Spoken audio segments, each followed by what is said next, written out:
সৌর বিদ্যুতের বাইরে রিসার্চ করলে এই ব্যাটারি চালিত বা ই রিক্সাগুলোকে আমরা রেজিস্ট্রেশন দেব না এবং নবায়ন করব না, এবং এদের রেজিস্ট্রেশন এখন থেকে বিআরটিএ দিবে না, সিটি কর্পোরেশন দেবে, এবং জাতীয় সংসদে এটার জন্য আইন পাস করা আছে, এবং সেই আইনের আলোকে আমরা সোলার প্যানেলে বিদ্যুৎ ব্যবহারের নির্দেশনা এখনো আছে। এই বিষয়ে রাজুক তো ডিজাইনগুলো অনুমোদন দেয়, এটা তো আমার মন্ত্রণালয় না, নিশ্চয়ই ওই মন্ত্রণালয় থেকে জিনিসটা বিষয়টি তারা পর্যবেক্ষণ করবেন এবং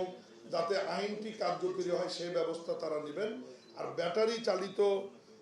যে ই রিক্সার কথা বললেন, ই রিক্সার ব্যাপারে আইন পাস হয়েছে, আমরা বিধিমালা তৈরির জন্য একটা মিটিং করেছি, আমরা বিধিমালা করছি, এবং ঢাকা শহরকে আমার মনে হয় যে এটা আমরা আরেকদিন বলি, এটার সাথে ওটা কন্ট্রাডিক্টরি হয়ে যাবে, ওটার ব্যাপারে আমি কাল বা পরশু আপনাদেরকে ডেকে বিস্তারিত আমরা বললে, সংক্ষেপে শুধু এটুকুই বলি যে ব্যাটারি চালিত ই রিক্সাগুলি আমাদের স্থানীয় সরকার মন্ত্রণালয়ের অধীনে সিটি কর্পোরেশন এবং পৌরসভার আওতায় আমরা রেজিস্ট্রেশনের আওতায় নিয়ে আনতেছি, এবং সেখানে কিছু শর্ত দেওয়া হবে যে তারা যে রিচার্জ করবে এই রিচার্জটি অবশ্যই সৌর বিদ্যুতে হতে হবে, সৌর বিদ্যুতে, এবং সেটা নিশ্চিত করবে সিটি কর্পোরেশন এবং পৌরসভাগুলি। সৌর বিদ্যুতের বাইরে রিসার্চ করলে এই ব্যাটারি চালিত বা ই রিক্সাগুলোকে আমরা রেজিস্ট্রেশন দেব না এবং নবায়ন করব না, এবং এদের রেজিস্ট্রেশন এখন থেকে বিআরটিএ দিবে না, সিটি কর্পোরেশন দেবে, এবং জাতীয় সংসদে এটার জন্য আইন পাস করা আছে, এবং সেই আইনের আলোকে আমরা তিব্বত কদুর তেল চুলকে করে শক্ত আর মজবুত, ঠান্ডা মাথায় ভালোবাসার জয়। বিধিমালা তৈরি করছি যে রেজিস্ট্রেশন ফি কত হবে, নবায়ন ফি কত হবে, এবং রেজিস্ট্রেশন এবং নবায়নের পূর্ব শর্ত আমরা দিয়েছি, সেটি হচ্ছে বুয়েট সরকারি ইঞ্জিনিয়ারিং ইউনিভার্সিটি এবং জেলা পর্যায়ে আমাদের যে ডিপ্লোমা ইনস্টিটিউটগুলো আছে, আবারও বলছি সরকারি হতে হবে, এগুলো পলিটেকনিক্যাল ইনস্টিটিউট, সরকারি পলিটেকনিক্যাল ইনস্টিটিউটের আমাদের যে অটোমোবাইল শাখা আছে, অটোমোবাইল শাখা থেকে তাদেরকে ফিটনেস সার্টিফিকেট দিতে হবে, এবং এই ফিটনেস সার্টিফিকেট দেওয়ার জন্য এই প্রতিষ্ঠানগুলো একটা ফি পাবে, এটা আমরা নির্ধারণ করে দেব, এবং সেই ফির মাধ্যমে তারা ফিটনেস সার্টিফিকেটটা নিয়ে এসে ট্রাফিক পুলিশ সেখানে আবার প্রতি স্বাক্ষর করবে, এটি করে এটা সিটি কর্পোরেশন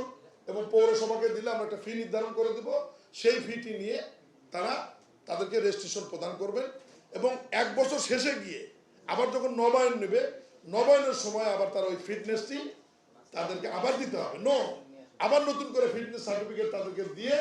আবার তাকে নবায়ন করে নিতে হবে। আর ঢাকাকে আমরা একটু সুন্দরভাবে সাজানোর জন্য 8টা জোনে আমরা বিভক্ত করছি, এবং দক্ষিণে 4টি জোন হবে, উত্তরে 4টি জোন হবে, এবং এই 8টি জোনের ই রিক্সা আমরা বলছি, এটা আইনে ই রিক্সা বলা আছে, আপনারা যেহেতু ব্যাটারি চালিত বলছেন, যেটা যেভাবে বলেন আর কি, ইলেকট্রিক রিক্সা আর কি, যেটা এই 8টি জোনে 8টি রং থাকবে, 8টি কালার থাকবে, এবং একটি জোনের ই রিক্সা বা ইলেকট্রিক রিক্সা আরেকটি জোনে যেতে না পারে, এই জন্য এটাকে আমরা কালারও থাকবে, আর ওই যে ই ফেন্সিং এর মাধ্যমে আমরা নিয়ে আসবো, জিও ফেন্সিং এর আওতায় এটা আমরা নিয়ে আসবো। এটা নিয়ে আমাদের অলরেডি ট্রাফিক পুলিশ, আমাদের সিটি কর্পোরেশন ইতিমধ্যে 3 দিন আগে মিটিং হয়েছে, আমাদের বিধিমালা তৈরি কাজ চলছে, বিধিমালাটি অনুমোদন হলেই আমি প্রিয় সাংবাদিকদের ভাইদের ডেকে আমরা পুরো বিধিমালাটাই আপনাদেরকে দিয়ে দেবো, এবং এটা জরুরি ভিত্তিতে কার্যকর করবার জন্য সিটি কর্পোরেশন এবং ট্রাফিক পুলিশ যৌথ উদ্যোগ নেবে, এবং তারা কোন রুট ব্যবহার করতে পারবে বা পারবে না এটাও বিধিমালাতে থাকবে, এবং তারা সৌর বিদ্যুতের বাইরে অন্য বিদ্যুৎ চার্জে